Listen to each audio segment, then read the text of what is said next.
ಜಿತೇಂದ್ರ ಕೊಟ್ಟಾರಿ ಅವರ ಮಗಳು, she was like scolding. ನಾನು ಎಲ್ಲಿ ಸಹ like I don't want to say her name and all, but she was very rude. ಅಪ್ಪ ತೋರಿಸಿ ಇವರಿಗೆ, ಅಪ್ಪ ಏನಾದರೂ ಮಾಡಿ, ಅಪ್ಪ ಶೂಟ್ ಮಾಡಿ, she was shouting that and all. But his wife Kottari ಅವರ ಹೆಂಡತಿ, she was very polite.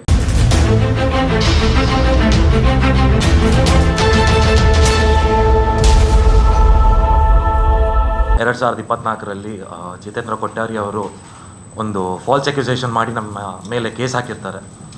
So ಅವತ್ತು ಏನಾಗಿರುತ್ತೆ ಅಂತೇಳಿ ನಾನು ಫಸ್ಟ್ ಇನ್ಸಿಡೆಂಟ್ಸ್ ಪ್ರಿಪೋರ್ಟ್ ಮಾಡ್ಕೊಂಡು ಹೋಗ್ತೀನಿ. ಸೊ ಅದೇ 2024 ಅಕ್ಟೋಬರ್ 9ಗೆ ನಾನು ಆ್ಯಕ್ಚುಲಿ ಮಂಗಳೂರಿಗೆ ಬಂದಿದ್ದು. ನಾನು ಉಜಿರೆಯಲ್ಲಿ ರಿಸೈಡ್ ಮಾಡೋದು. ಸೊ ನಾವು ಮಂಗಳೂರಿಗೆ ಬಂದಿದ್ದು ಏನಂತ ಹೇಳಿದ್ರೆ, ನನಗೊಂದು ಕ್ರಿಕೆಟ್ ಮ್ಯಾಚಿಗೆ ಗೆಸ್ಟಾಗಿ ಕರೆದಿರ್ತಾರೆ. ಸೊ ಅದು ಮುಗಿಸಿ ನಾನು ನೆಕ್ಸ್ಟ್ ಬಚ್ಪೆಗೆ ಹೋಗಿರ್ತೀನಿ ರಾತ್ರಿ. ಅಲ್ಲಿ ನನ್ನ ಫ್ರೆಂಡನ್ನು ಬಿಟ್ಟು ಹೋಟೆಲಲ್ಲಿ ಊಟ ಮಾಡಿ ರಿಟರ್ನ್ ಬರಬೇಕಾದ್ರೆ ಅವಾಗ ಜಿತೇಂದ್ರ ಕೊಟ್ಟಾರಿ ಅವ್ರು ನಮ್ಮ ಕಾರ್ ಓವರ್ಟೇಕ್ ಮಾಡ್ಕೊಂಡು ಬರ್ತಾರೆ. ಸೊ ಆ ಟೈಮಲ್ಲಿ he was like little rash. ಅವರು ಟರ್ನ್ ಮಾಡ್ಬೇಕಾದ್ರೆ ನಮ್ಮ ಕಾರ್ಗೆ ಹೊಡಿಲಿಕ್ಕಿತ್ತು. ಸೊ ಆ ಹೊಡೆಯೋ ಟೈಮಲ್ಲಿ ನಾವು ಇನ್ ಕೇಸ್ ನಾವು ಒಂಚೂರು ಆಚೀಚೆ ಆಗ್ತಿದ್ರು, we could have collided to the ಡಿವೈಡರ್ಗೆ ಕೊಲೈಡ್ ಆಗ್ತಿತ್ತು ಆ್ಯಂಡ್ ಆಕ್ಸಿಡೆಂಟ್ ಆಗ್ತಿತ್ತು. ಸೊ ಅದನ್ನು ಕನ್ಫ್ರಂಟ್ ಮಾಡ್ಬೇಕಂತ ಹೇಳಿ ನಾವು ಆವಾಗಲೇ ಹಾರ್ನ್ ಆಗ್ತಿದ್ವಿ. ಸೊ ನಿಲ್ಲಿಸಿ ವಿ ವಾಂಟ್ ಟು ಟಾಕ್ ಅಂತ ಹೇಳಿ. ಸೊ ಅವಾಗ ಒಂಚೂರು ಮುಂದೆ ಹೋಗಿ ಅವ್ರು ನಿಲ್ಸಿದ ನಂತರ ವಿ ಅಗೇನ್ ಅವ್ರ ಹತ್ರ ಹೋಗ್ಬೇಕಾದ್ರೆ ಅವ್ರು ಇನ್ನೊಮ್ಮೆ ರ್ಯಾಶ್ ಆಗಿ ಹೋಗ್ತಾರೆ.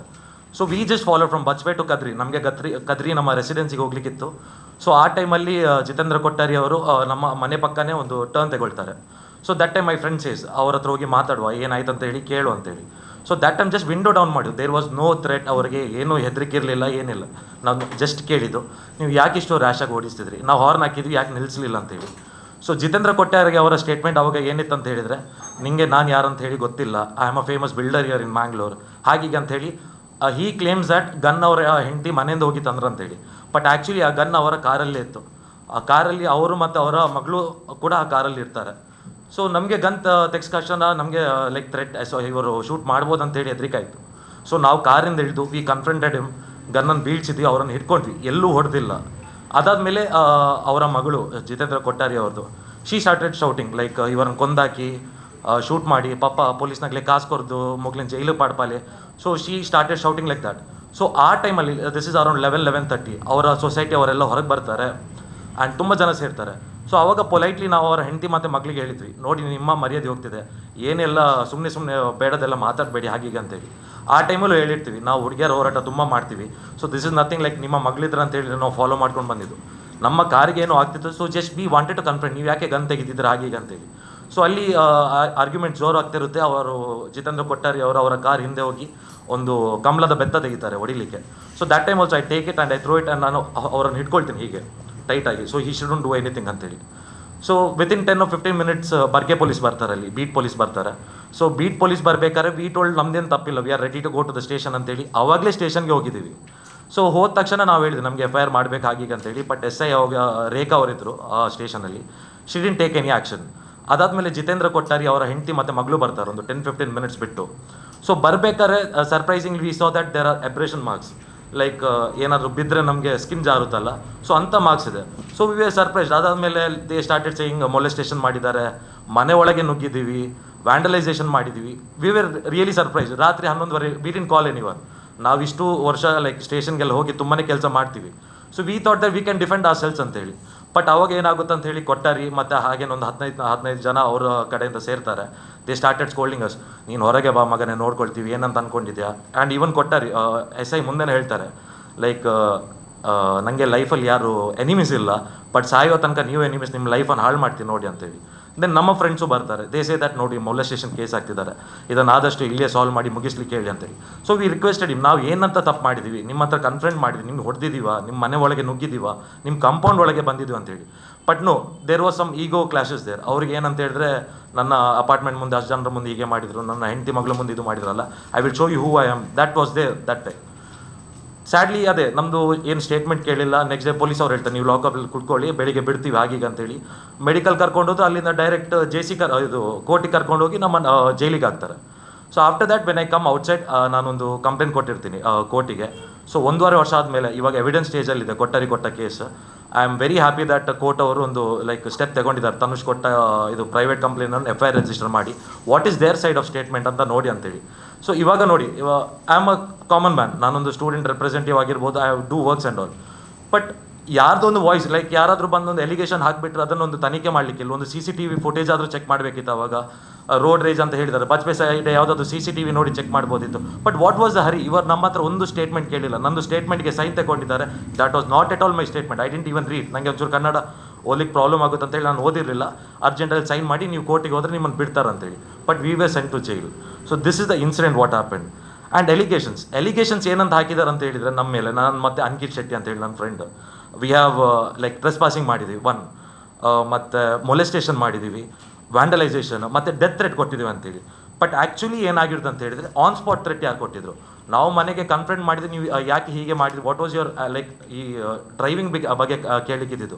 ಬಟ್ ಅಲ್ಲಿ ಡೆತ್ ಥ್ರೆಟ್ ಕೊಟ್ಟಿದ್ದು ಅವರು. ನಿಮಗೆ ನಾನು ಯಾರು ಗೊತ್ತುಂಟಾ, ನಿಮಗೆ ನಾನು ಏನು ಮಾಡಬೇಕಂತ ಹೇಳಿ ಗೊತ್ತುಂಟು, ನಾನು ಏನಾದರೂ ಇನ್ಫ್ಲುಯೆನ್ಸ್ ಮಾಡಿಸ್ತೀನಿ ಅಂತೇಳಿ. So this was one threat. ಸ್ಟೇಷನಲ್ಲಿ ಇವರ ಜೊತೆ ಒಂದು 10-15 ಜನ ಬಂದು ಇವರು ಪೊಲೀಸ್ ಸ್ಟೇಷನ್ SI ಅವ್ರ ಮುಂದೆನೇ ನಮ್ಮ ಮೇಲೆ ಧಮಕಿ ಹಾಕಿದ್ರು, ನಿಮ್ಮನ್ನು ನೋಡ್ಕೊಳ್ತೀವಿ ಹೇಗೆ ಅಂತೇಳಿ ಸ್ಟೇಷನ್ ಮುಂದೆನೇ ಹೇಳಿದ್ವಿ. ಇದನ್ನು ರಿಕ್ವೆಸ್ಟ್ ಮಾಡಿದ್ದೀವಿ, ನಮಗೆ CCTV ಫುಟೇಜ್ ಕೊಡಬೇಕಂತೇಳಿ. ಬಟ್ ಅದು ಸ್ಯಾಡ್ಲಿ ನಮಗೆ ಇಷ್ಟು ಸಂಘ ಸಿಗಲಿಲ್ಲ. ಅದಾದಮೇಲೆ ಜೈಲ್, ನಾವು 14 ಡೇಸ್ಗೆ ಜುಡಿಷಿಯಲ್ ಕಸ್ಟಡಿಗೆ ಕಳಿಸಿರ್ತಾರೆ ನಮಗೆ. ಆವಾಗ ಅಕ್ಟೋಬರ್ ನಮ್ಮ ದಸರಾ ಟೈಮ್ ಆಗಿರುತ್ತೆ. ಸೊ ಜೈಲಲ್ಲಿ ಏನಾಗುತ್ತೆ ಅಂತ ಹೇಳಿದ್ರೆ, I didn't believe this is first experience. So ಜೈಲೊಳಗೆ ಹೋಗ್ಬೇಕಾದ್ರೆ ನನಗೆ SP ಅವರೇ ಬಂದು, ನೋಡು ನಿಮಗೆ ಥ್ರೆಟ್ಸ್ ಇದೆ ಇಲ್ಲಿ, ಒಂಚೂರು ಜಾಗ್ರತೆ ಅಂತೇಳಿ ಜೈಲರೇ ಹೇಳಿರ್ತಾರೆ. ಅದಾದಮೇಲೆ ನಮ್ಮ ಜೈಲಿಗೆ ಫ್ರೀಕ್ವೆಂಟ್ ಲೈಕ್ ದಿನ ಬಂದು ಎಲ್ಲರ ಹತ್ರ ಕೇಳಿದ್ವಿ, ಇವರಿಗೆ ಏನು ಮಾಡಲಿಲ್ಲಲ್ಲ, ಮತ್ತು ತನುಷ್ ನೋಡು ವಿಂಡೋ ಸೈಡ್ ಹೋಗಬೇಡ, ಯಾರಾದರೂ ಬಂದು ಹೇಳ್ಕೊಂಡು ಏನಾದರೂ ಮಾಡ್ಬೋದು. ಸೊ ಪೊಲೀಸ್ ಅವ್ರು ಹೇಳಿದ್ರು. And he also set that ನಿಮಗೆ ಥ್ರೆಟ್ ಇದೆ ಅಂತೇಳಿ ನಾವು ನಿಮ್ಮ ಸೆಲ್ ಪಕ್ಕ ಒಂದು 2 ಪೊಲೀಸ್ ಎಕ್ಸ್ಟ್ರಾ ಹಾಕಿರ್ತೀವಿ, ನೀವೇನಾದರೂ ಕಿರ್ಚಿದ ತಕ್ಷಣ ಬರ್ತಾರಂತೇಳಿ. ಸೊ ಇದನ್ನು ನಿಮಗೆ ವೆರಿಫೈ ಮಾಡಲಿಕ್ಕಿದ್ರೆ ಆ ಜೈಲರ್ ಹತ್ರ ನೀವು you can ask and clear it off. So this is one thing. And another thing, Jitendra Kottari ಅವರ ಮಗಳು, ಶಿ ವಾಸ್ ಲೈಕ್ ಸ್ಕೋಲ್ಡಿಂಗ್. ನಾನು ಎಲ್ಲಿ ಸಹ like I don't want to say her name and all, but she was very rude.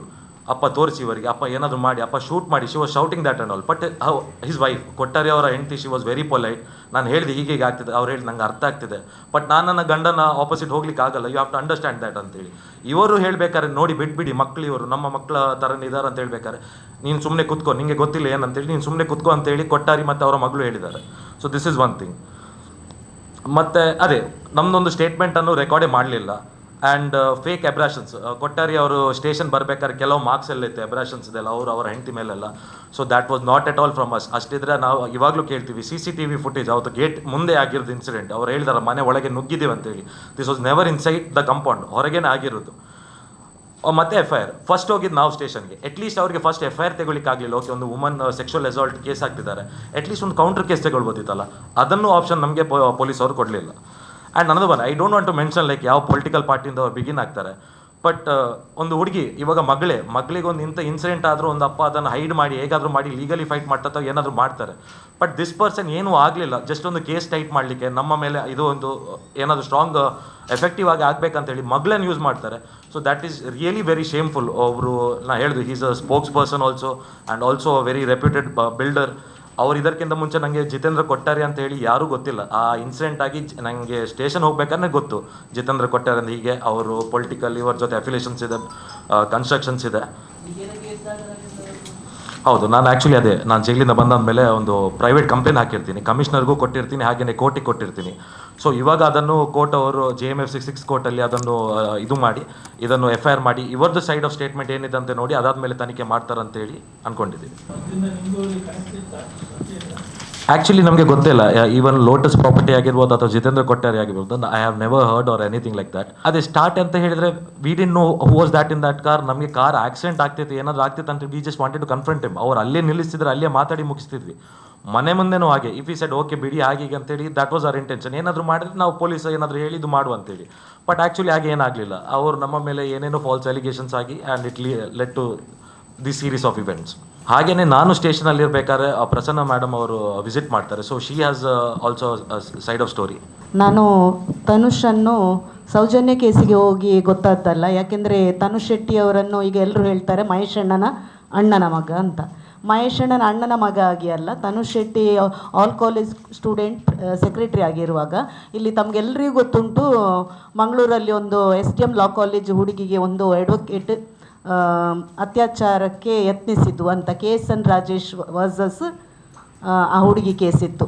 ಆ ಹುಡುಗಿ ಕೇಸಲ್ಲಿ ನನ್ನ ಜೊತೆಗೆ ನಿಂತವರು ಈ ಆಲ್ ಕಾಲೇಜ್ ಸ್ಟೂಡೆಂಟ್ಸ್ ಮಕ್ಕಳು, ಅದರಲ್ಲಿ ತನುಷ್ ಆ್ಯಂಡ್ ವಿಕಿಯತ್ ಎಲ್ಲೋ ಮಾಧ್ಯಮದಲ್ಲಿ ಪ್ರೆಸ್ ಮೀಟಿಗೆ ಎಲ್ಲ ಬಂದು ಆ ಒಂದು ಕೇಸಲ್ಲಿ ಅಡ್ವೊಕೇಟ್ ಅವರು ಪಬ್ಲಿಕ್ ಪ್ರಾಸಿಕ್ಯೂಟ್ರು, ಲೀಗಲ್ ಅಡ್ವೈಸರ್, ಪ್ರತಿಯೊಂದು ಲೋಕಾಯುಕ್ತದ ವಕೀಲರು ಆದದ್ದು ಈ ಮಕ್ಕಳಿಂದ ಬೆಂಬಲ ಕೊಟ್ಟ ಕಾರಣ ಇಲ್ಲಿಂದ ರಿಜೆಕ್ಟ್ ಆಗಿ ಹೈಕೋರ್ಟಿಂದ ರಿಜೆಕ್ಟ್ ಆಗಿ ಸುಪ್ರೀಂ ಕೋರ್ಟಿಂದ ಬೇಲ್ ರಿಜೆಕ್ಟ್ ಆದಂಥ ಕೇಸಲ್ಲಿ ಈ ಮಕ್ಕಳು ನನ್ನ ಜೊತೆ ಇನ್ವಾಲ್ವ್ಮೆಂಟ್ ಆಗಿದ್ರು. ಹಾಗಾಗಿ ಆ ಕನೆಕ್ಷನ್ ನನಗೆ ಅವತ್ತಿನಲೇ ಇತ್ತು. ಆ ನಂತರ ನಾನು ಇತ್ತೀಚೆಗೆ ಹೋಗಿ ಸೌಜನ್ಯ ಕೇಸಿಗೆ ಹೋದ ಕೂಡಲೇ ಮಹೇಶಣ್ಣನ ಅಣ್ಣನ ಮಗ ಅಂತ ಪರಿಚಯ ಅಲ್ಲ, ಇಂಡಿವಿಜುವಲ್ ಆಗಿ ಅವು ಮಕ್ಕಳು ಕೆಲಸ ಮಾಡಿದ ಕಾರಣ ನಾನು ಅವರ ಜೊತೆಗೆ ಸೋಷಿಯಲ್ ವರ್ಕರ್ ಆಗಿ ಅವರ ಜೊತೆ ನಿಂತಿದ್ದೆ.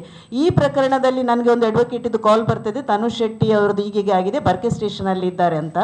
ನಾನು 10 ತಾರೀಕಿಗೆ ಸಂಜೆ ಅಲ್ಲಿ ಹೋದೆ. ಸಂಜೆ ಹೋಗುವಾಗ ಇವರ ಹತ್ರ ಹೋಗಿ ಮಾತಾಡುವಾಗ ಜಿತೇಂದ್ರ ಕೊಟ್ಟಾರಿ ಮತ್ತು ಇನ್ನೊಬ್ಬ ಸಹಚಾರ ಒಟ್ಟಿಗೆ ಇದ್ದರು, ಒಳಗೆ ಇದ್ದರು. ನನಗೆ ವಿಶ್ ಮಾಡಿದರು. ಯಾಕೆಂದರೆ ಜಿತೇಂದ್ರ ಕೊಟ್ಟಾರಿಯನ್ನು ನಾನು ಈ ಮೊದಲಲ್ಲ ಪರಿಚಯ, VHPಯಿಂದ ನಾನು ಸಹ ಸಂಘಟನೆಯ ಮೂಲದಿಂದ BJP ಮೂಲದಿಂದ ಬಂದವಳಾದ ಕಾರಣ VHPಯಿಂದ ಜಿತೇಂದ್ರ ಕೊಟ್ಟಾರಿ ಪರಿಚಯ ಇತ್ತು, ಆತ್ಮೀಯತೆಯೇ ಇತ್ತು. BJPಯಲ್ಲಿ ಸಹ ಒಟ್ಟಿಗೆ ಕೆಲಸ ಮಾಡಿದವರು. ವಿಶ್ ಮಾಡಿ ಹೋದರು. ಜಿತೇಂದ್ರನು ನನ್ನ ಹತ್ರ ಮಾತಾಡಲಿಲ್ಲ, ನಾನು ಜಿತನ್ ಹತ್ರ ಮಾತಾಡಲಿಲ್ಲ. ಆದ ನಂತರ ಇವರನ್ನು ಮೆಡಿಕಲ್ ಟೆಸ್ಟಿಗೆ ಕರ್ಕೊಂಡು ಹೋದರು. ನಾನು ಬರ್ಕೆಯಿಂದ ಹೊರಗೆ ನಿಂತಿದ್ದೆ, ಕಾರಲ್ಲಿ ಕೂತಿದ್ದೆ. 6:15 ಇವರನ್ನು ತಂದಾಗ ಪುನಃ ನಾನು ಒಳಗೆ ಭೇಟಿಯಾಗಲಿಕ್ಕೆ ಹೋಗುವಾಗ ಅಂಗಳದಲ್ಲಿ ಒಂದು 15 ಜನ ಹಿಡ್ಕೊಂಡು ಜಿತೇಂದ್ರ ಕೊಟ್ಟಾರಿ ಅಲ್ಲಿ ನಿಂತಿದ್ದ. ಎಲ್ಲ ಸಹಚರರು ನನಗೆ ಗೊತ್ತು, ಆದರೆ ನಾನು ಅವರ ಮೇಲೆ ಕಂಪ್ಲೇಂಟ್ ಕೊಡಲಿಲ್ಲ, ಯಾರು ಆ ದಿವಸ ಮಾತಾಡಲಿಲ್ಲ. ಇವರನ್ನು ಕರ್ಕೊಂಡು ಹೋಗಿ ಪುನಃ ಕೋರ್ಟ್ ಪ್ರೊಡ್ಯೂಸ್ ಮಾಡಲಿಕ್ಕೆ, ಯಾಕೆಂದರೆ ನನಗೆ ಪ್ರೊಸೀಜ್ ಮಾಡಲಿಕ್ಕೆ ಬೇಕಿತ್ತು, ಇವರ ಹತ್ರ ಮಾತಾಡಲಿಕ್ಕೆ ಬೇಕಿತ್ತು. ಹಾಗಾಗಿ ಬಂದು ಪ್ರೊಸೀಜರಲ್ಲಿ ಕರ್ಕೊಂಡು ಹೋಗುವಾಗ ಜಿತೇಂದ್ರ ಕೊಟ್ಟಾರಿ ಅದೇ ಸ್ಟೇಷನ್ನ ಅಂಗಳದಲ್ಲಿ ನಿಂತು ಬಾಯಿಗೆ ಬಂದದ್ದು ಮಾತಾಡಿದ್ದೇನೆ. ಯಾಕೆಂದರೆ ಕಂಪ್ಲೇಂಟ್ ಕೊಟ್ಟಿದ್ದೇನೆ, ಇವಳು ಸೌಜನ್ಯ ಕೇಸಿಗೆ ಇದು ಮಾಡುವಳ, ಮಹೇಶ್ ಶೆಟ್ಟಿ ತಿಮ್ಮರೋಡಿ ಹಾಗೆ, ಇವಳೊಂದು ಹೆಣ್ಣಾಗಿ ಹೆಣ್ಮಕ್ಕಳಿಗೆ ಹೀಗೆ ಮಾಡೋ ಬಾಯಿಗೆ ಬಂದು ಇಲ್ಲಿ ಕಂಪ್ಲೇಂಟ್ ಕೊಟ್ಟಿದ್ದೇನೆ. ನನಗೆ ಆ ಟೈಮಿಗೆ ಏನು ಮಾಡಬೇಕಂತ, ಆನಂತರ ನನಗೆ ಆತನನ್ನು ನೋಡುವಾಗ ಅಸಹ್ಯ ಆಯಿತು. ಯಾಕೆಂದರೆ ನನ್ನನ್ನು ನೋಡಿ ಉಗುಳಿದ.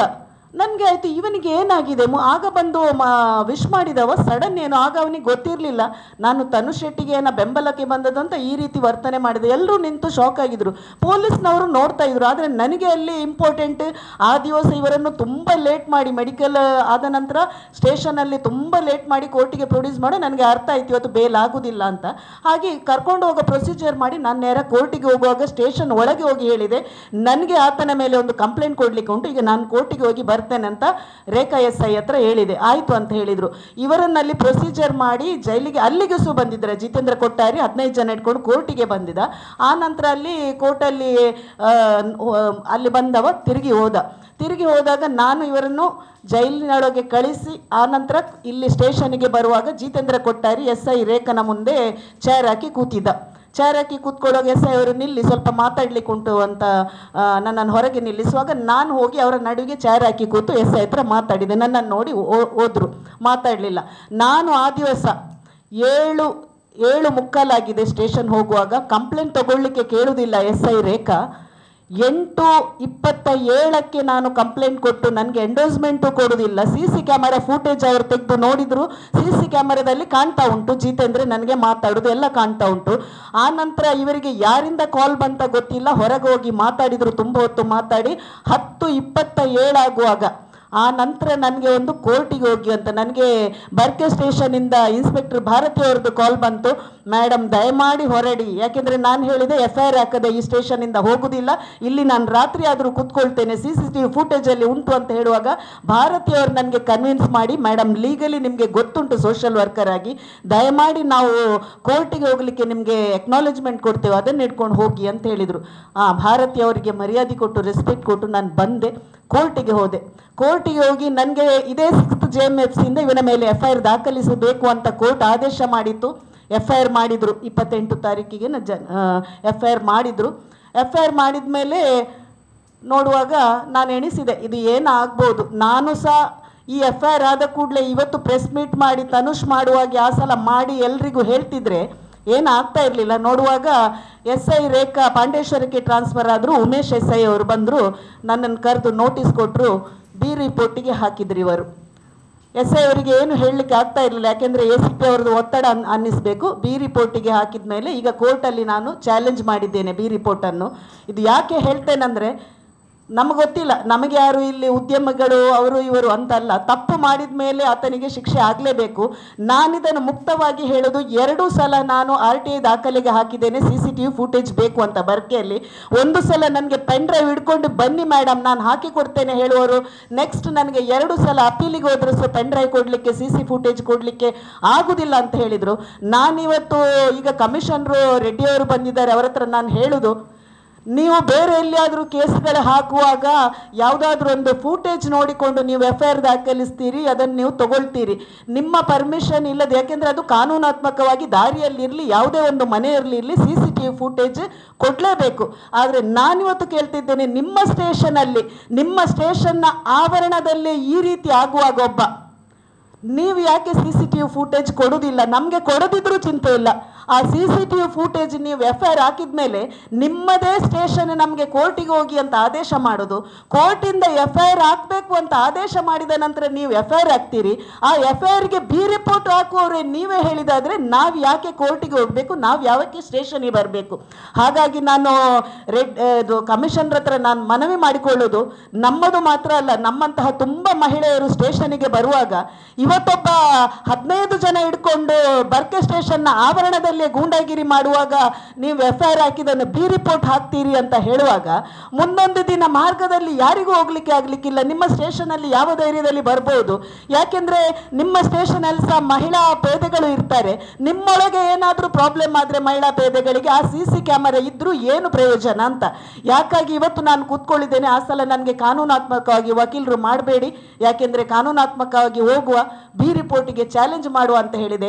ಇವತ್ತು ತನುಷ್ ಹಾಕಿದ್ದಾನೆ, FIR ಆಗಿದೆ, ಇನ್ನು ಸ್ವಲ್ಪ ದಿವಸದಲ್ಲಿ ಅಲ್ಲಿ B ರಿಪೋರ್ಟ್ ಅಂತ ಹಾಕಬಾರ್ದು, ಇದು ಗೊತ್ತಾಗಬೇಕು, ಇಲಾಖೆಗಳಿಗೂ ಗೊತ್ತಾಗಬೇಕು. ಬರ್ಕೆ ಠಾಣೆಯಲ್ಲಿ ಪ್ರತಿಯೊಂದು ಕೇಸ್ ಯಾಕೆ ಹೀಗೆ ಆಗ್ತಾ ಉಂಟು.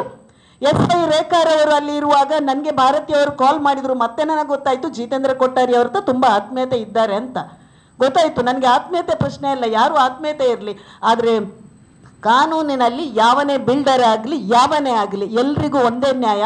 ಹಾಗಾಗಿ ನಾನು ಮಾನ್ಯ ಕಮಿಷನರ್ ಅವರ ಹತ್ರ ಮಾಧ್ಯಮ ಮುಖಾಂತರ ಹೇಳೋದು, ಮುಂದೊಂದು ದಿವಸ ಈಗ ತನುಷ್ ಹೋಗಿ ಕಂಪ್ಲೇಂಟ್ ಕೊಡ್ತಾ ಇದ್ದಾನೆ, ಯಾಕೆಂದರೆ ಇನ್ನು ಇದನ್ನು ಪುನಃ ACP ಅವರು ಪರಿಶೀಲನೆ ಮಾಡಿ B ರಿಪೋರ್ಟಿಗೆ ಕಳಿಸೋದಲ್ಲ, ನಿಮ್ಮ CCTV ಫೂಟೇಜ್ ನೀವು ತೆಗಿಬೇಕು. ನನ್ನ ಕೇಸಲ್ಲೂ ನಾನು ಅಪೀಲ್ ಮಾಡಿ ಸಹ 3 RTI ದಾಖಲೆ ಕೊಟ್ಟು ಸಹ ನೀವು ಕ್ಯಾಮರಾದ ಫೂಟೇಜ್ ನನಗೆ ಕೊಡದಿದ್ರು ನೀವು ನೋಡಬೇಕಿತ್ತು. ಅದು ನೋಡದೆ ಕೇವಲ FIR ಇವರ ಮೇಲೆ ನೀವು ಹಾಕ್ತೀರಿ, CCTV ಕ್ಯಾಮರಾ ನೋಡದೆ. ನಿಮ್ಮಲ್ಲಿ CC ಕ್ಯಾಮರಾ ಇದ್ರೂ ಸಹ ನಾವು ನೋಡಿ ಹೇಳು ಸರ್, ನೀವು B ರಿಪೋರ್ಟ್ ಹಾಕುದಾದ್ರೆ ನ್ಯಾಯಾಲಯಕ್ಕೆ ಬೆಲೆ ಇಲ್ವಾ? ಹಾಗಾಗಿ ನಾನು ರೆಡ್ಡಿ ಅವರನ್ನು ಇದುವರೆಗೆ ಭೇಟಿ ಆಗಲಿಲ್ಲ, ಯಾಕೆಂದರೆ ನಮಗೆ ಭೇಟಿ ಆಗುವಂಥ ಪರಿಸ್ಥಿತಿ ಬರಲಿಲ್ಲ. ಅವರು ಬಂದ ನಂತರ ಮಂಗಳೂರಲ್ಲಿ ಒಳ್ಳೆ ಕೆಲಸ ಆಗ್ತಾ ಉಂಟು. ಆ್ಯಸ್ ಎ ಸೋಷಲ್ ವರ್ಕರ್ ಆಗಿ ನಾವು ತುಂಬ ಕಡೆಗಳಿಗೆ ಹೋಗ್ತಾ ಇದ್ದೇವೆ, ಈಗ ನಿಲ್ಲಿಸಿದ್ದೇವೆ, ಯಾಕೆಂದರೆ ಅವರಿಂದ ಎಲ್ಲ ದಂಧಗಳು ನಿಂತಿದೆ. ಹಾಗಾಗಿ ನನಗೆ ಹೋಗುವ ಅವಶ್ಯಕತೆ ಇರಲಿಲ್ಲ. ಈ ಕೇಸಿಗೆ ನಾವು ಹೋಗ್ತೇವೆ. ನನ್ನ ಹಾಗೆ ಈ ಮಕ್ಕಳಿಗೂ ಆಗಬಾರ್ದು, ಯಾಕೆಂದರೆ ಈ ಮಕ್ಕಳು ನೋಡ್ಬೋದು ನೀವು, ಪ್ರತಿಯೊಂದು ಸಾಮಾಜಿಕ ಕಳಕಳಿ ಇರುವ ಮಕ್ಕಳು ಆಲ್ ಕಾಲೇಜ್ ಸ್ಟೂಡೆಂಟ್ ಆಗಿ ಎಷ್ಟೋ ಕೆಲಸಗಳನ್ನು ಮಾಡಿದ್ದಾರೆ. ಆ ಹುಡುಗಿಯ ಕೇಸ್ ಎಲ್ಲರೂ ನಗಡಿದ್ದಾರೆ ನಮಗೆ ಕೋರ್ಟಲ್ಲಿ ಹೋಗುವಾಗ.